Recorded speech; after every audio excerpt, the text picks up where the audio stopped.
പ്രിയപ്പെട്ട കുട്ടികളെ, I T പ്രാക്ടിക്കലിലെ മൂന്നാമത്തെ ഗ്രൂപ്പിൽ വരുന്ന ചോദ്യങ്ങളാണ് നമ്മളിപ്പോൾ ഡിസ്കസ് ചെയ്തുകൊണ്ടിരിക്കുന്നത്. അതിൽ ഡാറ്റാബേസ് ഓർക്കുക, മൂന്നാമത്തെ ഗ്രൂപ്പിൽ പൈത്തണും ഡാറ്റാബേസുമാണ് വരുന്നത്.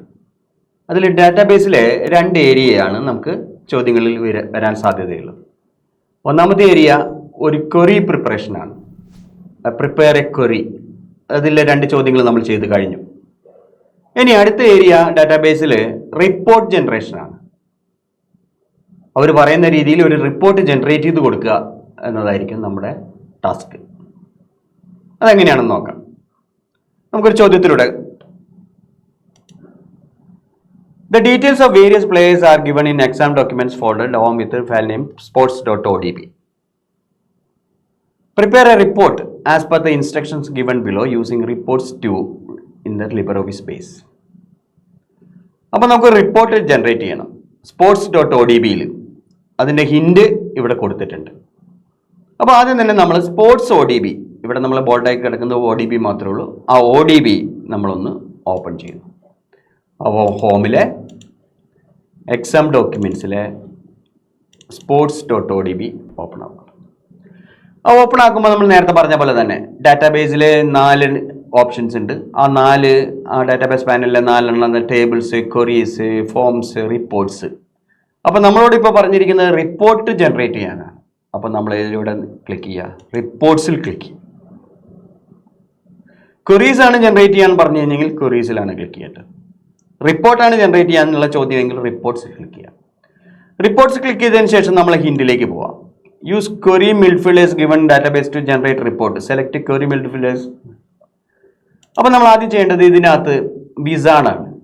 നേരത്തെ വിസാർഡ് തന്നെയാണ്, ഇപ്പോഴും നമ്മൾ വിസാർഡാണ് ഉപയോഗിക്കേണ്ടത്. Use wizard. അപ്പോൾ യൂസ് വിസാർഡ് വരുമ്പോൾ ആ വിസാർഡിൻ്റെ വിൻഡോ വരുമ്പോൾ ആ വിസാർഡിൻ്റെ മുകളിലായിട്ട് ഒരു ചെറിയൊരു വിൻഡോ വരുന്നതാണ്, ആഡ് ഫീൽഡ് എന്ന് പറഞ്ഞാൽ. അത് നിങ്ങൾക്ക് ക്ലോസ് ചെയ്യാവുന്നതാണ്. നമുക്ക് ഈ റിപ്പോർട്ട് വിസാർഡ് എന്ന് പറയുന്ന വിൻഡോ മാത്രം മതി. ഇതിൽ കാര്യമായിട്ട് ഈ ആദ്യത്തെ സ്റ്റെപ്പിൽ മാത്രമേ ചെയ്യാനുള്ളൂ. ഓർക്കണം, ക്വറീസിൽ നമ്മൾ 1, 3, 8 നമ്മൾ വർക്ക് ചെയ്തുകൊണ്ടിരുന്നത്. ഇവിടെ നമ്മൾ സത്യത്തിൽ 1 മാത്രം ചെയ്താൽ മതി. ബാക്കിയെല്ലാം നെക്സ്റ്റ് അടിച്ച് പോയാൽ മതി. അപ്പോൾ 1 വളരെ കൃത്യമായിട്ട് ചെയ്യണം. അതിൽ ടേബിൾ ഓർ ക്വറീസ്, അവിടെ നമ്മൾ ആ കോംബോ ബോക്സിൽ അത് നമ്മൾ ഇവിടെ പറഞ്ഞിട്ടുണ്ടാവും.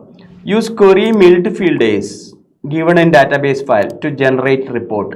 ക്വറി മിഡ്ഫീൽഡേഴ്സ് ആണ് നമ്മൾ ഇതിൽ സെലക്ട് ചെയ്യേണ്ടത്. അപ്പോൾ നമ്മളിവിടെ ക്ലിക്ക് ചെയ്തിട്ട് ക്വറി മിഡ്ഫീൽഡേഴ്സ് ടേബിൾ അങ്ങനെ മാറ്റാൻ വളരെയധികം ശ്രദ്ധിക്കണം, മറന്നു പോകരുത്. അപ്പോൾ ടേബിൾസ് ആൻഡ് ക്വറീസിൽ നമ്മൾ കറക്റ്റ് ടേബിൾ സെറ്റ് ചെയ്യണം, എന്നാലേ നമ്മുടെ റിപ്പോർട്ട് നമ്മൾ വിചാരിച്ച പോലെ കിട്ടുള്ളൂ. ഓക്കെ, അപ്പോൾ ക്വറി മിഡ്ഫീൽഡ്. അത് കഴിഞ്ഞാൽ പിന്നെ അടുത്ത ഹിൻഡ് നോക്കാം നമുക്ക്. അവിടെ പറയുന്നുണ്ട് select query midfielders from tables or queries in field selection report wizard. നമ്മളെ സഹായിക്കാൻ വേണ്ടിയിട്ട് അവിടെ എഴുതിയിട്ടുണ്ട്. അപ്പോൾ ഇതൊന്ന് കൃത്യമായിട്ട് വായിച്ച് നോക്കണമെന്ന് മാത്രമേ ഉള്ളൂ. പിന്നെ fields to include in the report. അതിൽ 3 ഫീൽഡ് പറയുന്നുണ്ട്. Player name, number of matches, number of goals. അപ്പോൾ നമ്മൾ ഇവിടുന്ന് പ്ലെയർ നെയിം ക്ലിക്ക് ചെയ്യുന്നു, greater than. Number of matches click ചെയ്യുന്നു, നമ്പർ ഓഫ് ഗോൾസും ക്ലിക്ക് ചെയ്യുന്നു. അപ്പോൾ നെയിം, മാച്ചസ്, ഗോൾസ് അതാണ് നമുക്ക് വേണ്ടത്. Name, matches, goals. അപ്പോൾ നമ്മൾ എന്ത് ചെയ്തു, ഫീൽഡുകളും നമ്മൾ സെറ്റ് ചെയ്തു.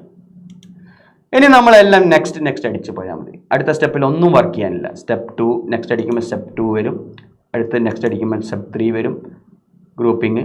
അടുത്ത നെക്സ്റ്റ് സോർട്ട് ഓപ്ഷൻസ്, അതിലൊന്നും ചെയ്യാനില്ല. 5th നമുക്ക് ഇപ്പം ഒന്നും ചെയ്യാനില്ല, ഡിഫോൾട്ടായിട്ടുള്ളത് മതി. അടുത്ത ക്രിയേറ്റ് റിപ്പോർട്ടിൽ വേണമെങ്കിൽ ടൈറ്റിൽ ഓഫ് ദ റിപ്പോർട്ട് എന്ന് പറയുന്നത് ക്വറി മിഡ്ഫീൽഡേഴ്സ് എന്നാണ് ഇവിടെ ഉള്ളത്. അതിന് പകരം നിങ്ങളുടെ രജിസ്റ്റർ നമ്പർ കൊടുക്കുകയാണെങ്കിൽ നല്ലതായിരിക്കും. കാരണം ആ റിപ്പോർട്ടിൻ്റെ ആ പേര് നമ്മുടെ രജിസ്റ്റർ നമ്പർ തന്നെയാണ്, നമുക്ക് എളുപ്പത്തിൽ ടീച്ചറിന് കാണിച്ചു കൊടുക്കാൻ പറ്റും ചെയ്തതായിട്ട്.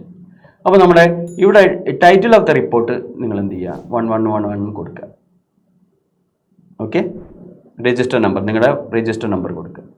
എന്നിട്ട് നിങ്ങൾക്ക് ഫിനിഷ് ചെയ്യുമ്പോൾ നമുക്കിവിടെ റിപ്പോർട്ട് ജനറേറ്റ് ആയിട്ടുണ്ട്. അശ്വന്ത് ഡെബെ, Ramesh Kumar, Sushil Kumar, Amitabh, number of matches, ഇത്രയും മാച്ചസ് കളിച്ചിട്ടുണ്ട്, ഇത്രയും ഗോൾസ് കളിച്ചിട്ടുണ്ട്. മിഡ്ഫീൽഡേഴ്സ് ആണ്, ഇവരൊക്കെ മിഡ്ഫീൽഡേഴ്സ് ആണ്. ഈ റിപ്പോർട്ട് ഇതാണ് നമ്മൾ നേരത്തെ വ്യത്യസ്തമായിട്ട് ചെയ്യാനുള്ളത്. സേവ് ദ റിപ്പോർട്ട് എന്നാണ് പറഞ്ഞിരിക്കുന്നത്. അപ്പോൾ നമ്മൾ ഇത് റിപ്പോർട്ടാണ് സേവ് ചെയ്യേണ്ടത്, ഡാറ്റാബേസ് അല്ല. നേരത്തെ നമ്മൾ ഡാറ്റാബേസ് ആണ് സേവ് ചെയ്തത്, ഇവിടെ നമ്മൾ ചെയ്യേണ്ടത് റിപ്പോർട്ട്സ് ആണ്. അപ്പോൾ ഫയലിൽ പോയിട്ട് സേവ് ആസ് കൊടുക്കുക. സേവ് ആസിൽ നിങ്ങളുടെ രജിസ്റ്റർ നമ്പർ _ ക്വസ്റ്റ്യൻ നമ്പർ എത്രയാണെന്ന് വെച്ച് കഴിഞ്ഞാൽ അത് കൊടുക്കുക. മിക്കവാറും 3 തന്നെയായിരിക്കും, രജിസ്റ്റർ നമ്പർ _3 ആയിരിക്കും നിങ്ങൾക്ക് വരിക. അത് നിങ്ങളുടെ എക്സാം 10ൽ സേവ് ചെയ്യുക. എക്സാം 10ൽ സേവ് ചെയ്യുക. അപ്പോൾ നിങ്ങളുടെ എക്സാം 10ൽ ടീച്ചേഴ്സ് ഈ ടേബിൾ എടുത്ത് നോക്കും. അപ്പോൾ കറക്റ്റ് ആണെങ്കിൽ അവരെന്ത് ചെയ്യും, നിങ്ങൾക്ക് ഫുൾ മാർക്ക് തരും. ഇത്രയാണിത്. അപ്പോൾ അതുപോലെ തന്നെ നമ്മൾ രജിസ്റ്റർ നമ്പർ കൊടുത്തു കഴിഞ്ഞാൽ റിപ്പോർട്ട്സിൽ നമുക്ക് ഇവിടെ കാണാം. രജിസ്റ്റർ നമ്പറിൽ നമ്മുടെ റിപ്പോർട്ട്സിൽ നമ്മുടെ രജിസ്റ്റർ നമ്പറിൽ പേരിൽ വന്നിട്ടുണ്ട്.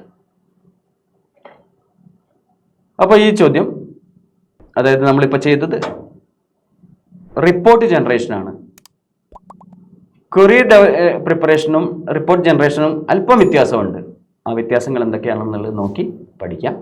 നമുക്കൊരു ചോദ്യം കൂടി ചെയ്യാം. അടുത്ത ചോദ്യത്തിൽ കിടക്കാം. Thank you.